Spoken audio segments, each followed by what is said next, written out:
오늘은 그 임플란트에 관련된 부분 중에 뼈이식이라고들 흔히 말씀하시고 조금 더 전문적으로 알고 계신 분들은 치조골 이식, 이 부분에 대해서 좀 한번 알아보려고 합니다. 왜 뼈이식을 해야 하는지, 왜 치조골 이식을 해야 하는지, 혹은 어떤 경우에 하면 뭐 도움이 되고 어떤 경우에는 필요가 없는지, 이런 부분에 대해서 한번 여러분께 설명을 드리려고 합니다. 일단 그 뼈이식이라는 부분은 임플란트에 있어서 이제 필수적인 부분은 아니고요. 뭐 가능하다면 안 하면 안 할수록 좋은 게 어떻게 보면 뼈이식이라고 할 수 있습니다. 네. 우리 뼈가 내가 본인이 환자분이 갖고 있는 뼈가 상당히 좋다면 굳이 뼈이식을 추가로 할 필요는 없겠죠. 네. 일단 우리가 그렇게 생각해 보면 편할 것 같아요. 벽에다가 이제 못을 박는데 집에서 못을 박아 보신 분들이 있으실 거예요. 뭐 콘크리트에다 박으면 굉장히 단단하고 좀 잘 안 박히죠. 근데 혹은 이제 합판 벽이나 석고보드처럼 좀 약한 벽에 못을 박으면 그 못이 충분히 좀 힘을 지탱하지 못하고 쉽게 빠지는 경우를 본 적이 있으실 거예요.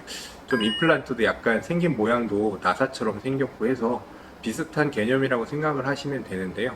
그 임플란트가 들어가서 충분히 힘을 받을 만큼 충분한 뼈가 있다면 뼈 이식은 필요치 않고요. 그게 아니고 좀 뼈가 많이 모자라도 임플란트가 유지될 만큼의 뼈가 모자르다. 그러면 추가적인 뼈 이식을 하는 게 좋습니다.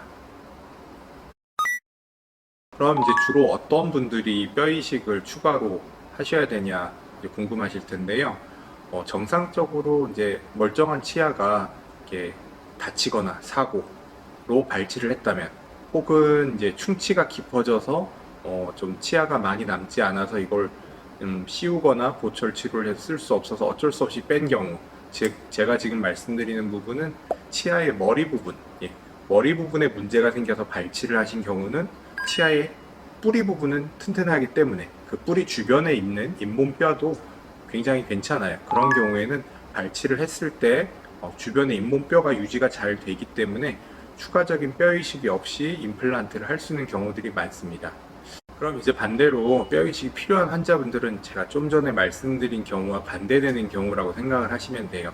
충치가 아니라 이제 잇몸병, 치주염으로 발치를 하신 분들은 병이 생기는 위치가 치아 머리 쪽이 아니라 치아 뿌리 쪽 아래쪽이기 때문에 치아 뿌리 쪽의 주변에 잇몸뼈가 있죠. 치조골이 같이 있어요.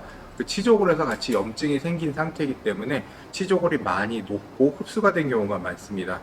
치주염에 의해서 녹아버리고 염증이 생긴 치조골은 다시 재생이 잘 안 됩니다.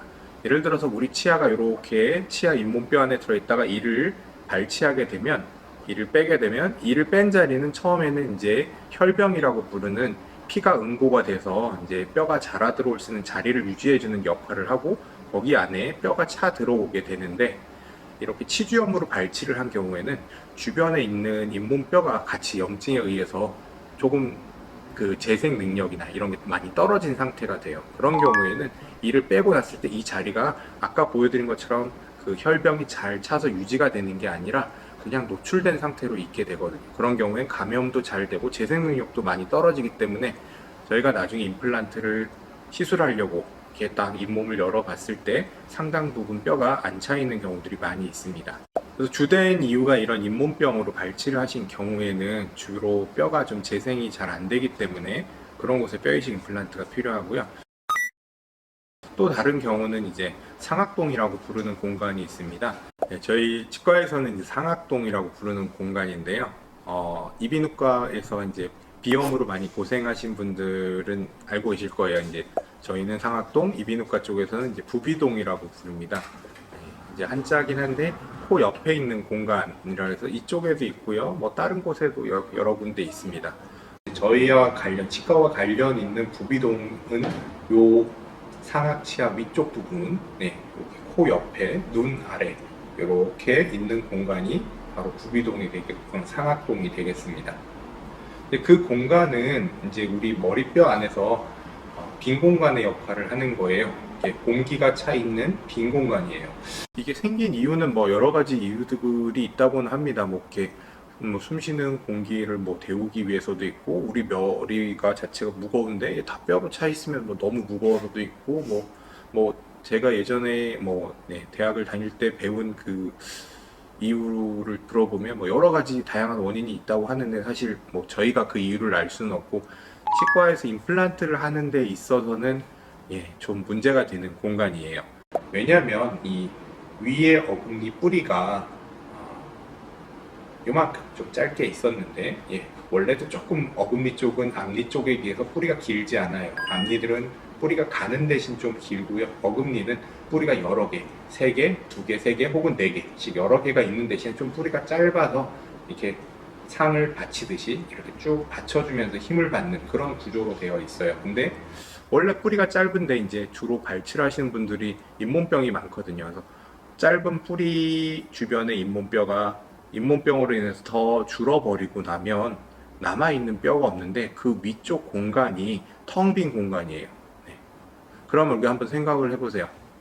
제가 아까 이제 콘크리트 벽이나 합판 벽에 못을 박는 거 생각했는데 합판의 두께가 상당히 얇단 말이에요. 두께가 얇은데 거기다 못을 박으면 조금만 들어가고 구멍이 나겠죠. 구멍이 나면 뒤엔 빈 공간이에요. 빈 공간에서 어떤 지지를 받을 수가 없기 때문에 굉장히 약해지는 거죠. 그렇게 약한 벽에다가 얇은 벽에다가 못을 박고 무거운 액자, 뭐 거울 걸어놓으면 어떻게 되겠어요? 얼마 못 가서 떨어지게 되겠죠. 상악동이 일반적인 경우보다 좀 크신 분들이 있거든요. 그런 분들은 밑에 가용할 수 있는, 우리가 사용할 수 있는 임플란트 유지를 위해서 도움이 되는 뼈가 상당히 좀 모자르는 경우들이 많이 있어요. 그런 경우라면 어쩔 수 없이 이제 발치한 이후에 상악동에 임플란트를 심을 수 있을 만큼 충분한 뼈가 없다면 그런 경우에는 추가적으로 고리식을 해야 되는 경우들이 있다고 생각합니다.